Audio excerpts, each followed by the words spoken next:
네, 안녕하세요. 제이비입니다. 우리 구독자분들이 제가 그날그날의 시황을 분석하는 영상도 많이 좋아해 주시지만 향후 전망에 대한 제 예측을 듣고 싶어 하는 경우가 더 많으시더라고요. 그래서 오늘은 향후 투자의 방향성을 저는 이렇게 할 것이다 라는 것을 여러분들께 말씀드려 보고자 합니다. 당연히 제 말이 틀릴 수도 있는 거니까 항상 최종 판단은 각자 스스로 잘 내려주시면 좋을 것 같습니다. 네, 일단 이번 영상의 주제는 우리 멤버십 회원이신 문영춘님이 영상에 남겨주신 댓글이 발단이 됐는데요. 제이비님, 12월 미금리 50bp 오르면 또 환차 벌어질 텐데 미리 달러로 환전해 둘까요? TQ 매수 타이밍은 12월 말에서 1월 말 사이로 분할 매수 들어갈까 합니다. 어찌해야 할지 제이비님 생각을 듣고 싶어요 라고 댓글을 남겨주셨습니다. 전 처음에 이 댓글 보고 정말 깜짝 놀랐습니다. 제가 지금 시점에 생각하고 있는 부분하고 너무 정확히 일치했기 때문인데요. 그리고 실제로 제가 이와 관련한 내용으로 영상 제작을 고려하던 상황이었기 때문에 더더욱 놀랐습니다. 네, 여러분, 어쨌든 우리가 미국 주식을 사려면 달러가 있어야 되잖아요. 왜냐면 대부분의 구독자분들은 한국에서 원화로 돈을 벌고 계시니까요. 그렇기 때문에 우리는 한국과 미국의 기준금리를 늘 주시하고 있어야 하는 건데요. 근데 여러분, 아시는 분들은 아시겠지만 지금 문제가요. 미국의 기준금리보다 한국의 기준금리가 더 낮아요. 지금 현재 미국이 4%인데 한국은 3.25%밖에 안 됩니다. 원래 정석대로라면 미국 기준금리보다 한국 기준금리를 더 높이 올려야 되는 게 맞습니다. 왜냐면 한국은 미국보다 투자 매력도가 훨씬 더 떨어지는 나라니까요.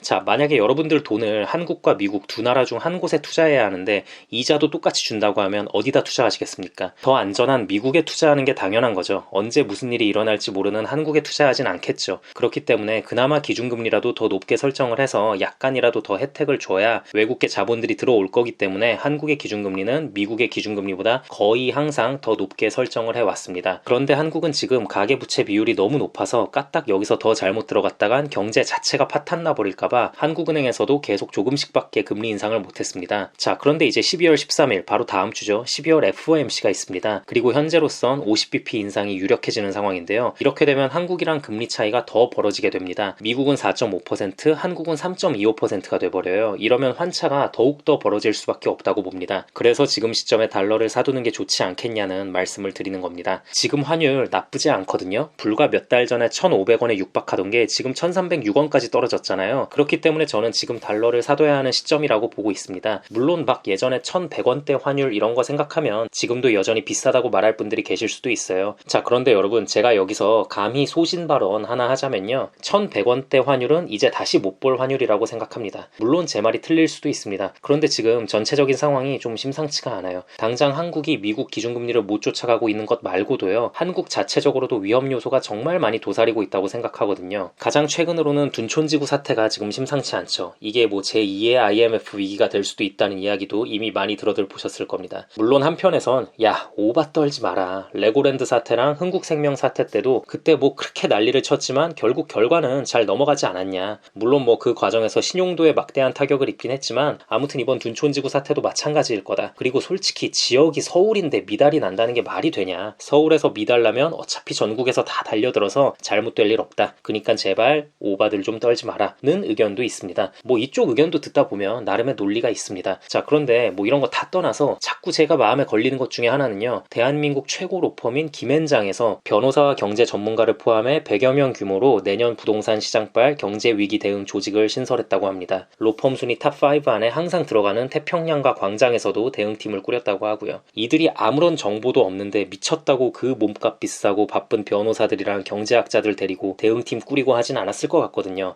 뭔가 지금 피부로 느껴지는 게 있어서 저렇게 발빠르게 선제 조치를 취하는 게 아닐까라는 생각이 많이 듭니다. 자, 그리고 이렇게 우려하고 있는 경제 위기가 오면 결국 뭐가 문제냐? 한국의 원화 가치가 엄청나게 떨어집니다. 그렇기 때문에 이런 리스크에 대비하는 차원에서라도 미리 달러로 바꿔두는 게 좋지 않겠나라는 게 제 생각입니다. 참고로 하나 말씀드리자면요. 미국과 한국의 기준금리 역전이 일어났던 적이 몇 년 전에 한 번 있었습니다. 2018년 3월부터 2020년 2월까지 2년 동안은 미국의 금리가 한국의 금리보다도 더 높았던 건데요. 이때 당시 S&P 500의 수익률과 코스피 수익률을 비교해보면 차이가 상당히 심하게 납니다. S&P 500 누적 수익률이 플러스 26.2%였던 것에 반해 코스피 누적 수익률은 마이너스 6.6%였습니다. 결국 미국의 기준금리를 못 쫓아간 한국의 주식시장의 매력도가 떨어져서 자본들이 떠났다는 이야기고 환율도 더 높아졌음을 의미합니다. 그리고 여기에 지금 대부분의 전문가들이 내년 경기 침체를 기정사실화하는 상황이잖아요. 제가 얼마 전에 멤버십 회원분들 참고하시라고 전용 커뮤니티 게시판에 경기 침체, 스태그플레이션, 골디락스 이 세 가지 경우에 대한 시나리오를 올려드리긴 했었는데요. 경기 침체가 올 경우 자산의 향방이 어떻게 되냐면요. 달러 가치가 보합이거나 상승합니다. 그러니까 최소 보합이라는 거예요. 아무튼 그래서 이 경우를 고려하더라도 달러를 미리 사두기에 나쁘지 않은 것 같다라는 말씀을 드립니다. 네, 그런데 여러분, 물론 변수는 있습니다. 갑자기 러우 전쟁이 극적으로 종결된다거나 중국이 제로 코로나 정책을 전격적으로 폐지하고 여기에 미국과 다시 사이좋게 지낸다거나 뭐 이런 식의 시나리오가 펼쳐지면 굳이 뭐 달러를 미리 사두고 한 게 쓸데없는 짓이 돼버릴 수도 있습니다. 하지만 제가 그동안 영상에서 간간히 말씀드렸다시피 저는 이 두 가지 경우는 단기적으로는 확률이 희박하다고 보고 있습니다. 자, 그리고 지금부터 말씀드릴 이 부분은 어떻게 보면 좀 논리적으로 설명하기는 애매한 부분인데요. 또 다른 변수는 한국은행 이창용 총재가 그동안 보여준 능력이 정말 엄청나다는 겁니다. 본인을 제외한 모두가 걱정하는 결정을 계속 내려왔지만 그럼에도 불구하고 결과적으로는 늘 그의 선택이 옳았습니다. 다른 모든 나라가 환율 때문에 힘들어할 때 한국만 환율 방어를 거의 최상위 국가 수준으로 참 잘해줬습니다. 한국 환율 시장과 주식 시장의 수호신 역할을 정말 제대로 해줬던 건데요. 예전에 프로야구 삼성 라이온즈 구단에 임창용이라는 특급 마무리 투수가 있었습니다. 하필 또 이름도 비슷해서 막 신기에 가까운 결정을 내릴 때마다 한국 경제의 특급 구원 투수로 불리면서 주식하는 사람들 사이에서는 거의 영웅 취급을 받았었습니다. 자, 그런데 과연 이번에도 또 그의 결정이 옳았을지. 사실 이번에 한국은행에서 금리를 조금 올린 거로 다들 걱정하는 분위기거든요. 물론 저도 그 중에 한 명인데요. 그래서 평소 같았으면 더 확신에 차서 강하게 무조건 지금 달러를 바꿔야 할 타이밍이라고 얘기했을 것 같은데 하필 반대편에 서 있는 게 한국은행 이창용 총재라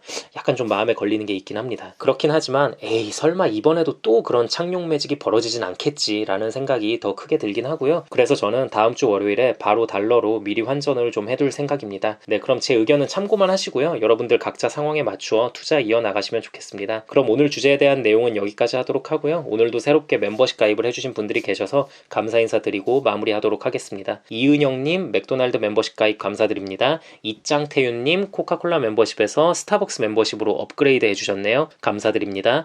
지천님 코카콜라 멤버십 가입 감사드립니다. 체리블라썸님 스타벅스 멤버십 가입 감사드립니다. 멤버십 회원분들께는 시장을 바라보는 눈을 더 다양하게 넓혀드리고 전체적인 경제 상황을 바라보는 인사이트 향상에 도움이 될 수 있는 멤버십 전용 영상들을 올려드림으로써 여러분들의 감사한 후원에 보답하도록 하겠습니다. 그리고 귀한 시간 내어 제 영상을 봐주시고 응원의 댓글까지 남겨주시는 모든 구독자분들께도 깊은 감사드립니다. 앞으로도 단 한 명의 낙오자 없이 모든 구독자분들의 장기 투자 성공을 위한 멘탈 케어 영상 제작에 온 힘을 다하겠습니다. 감사합니다.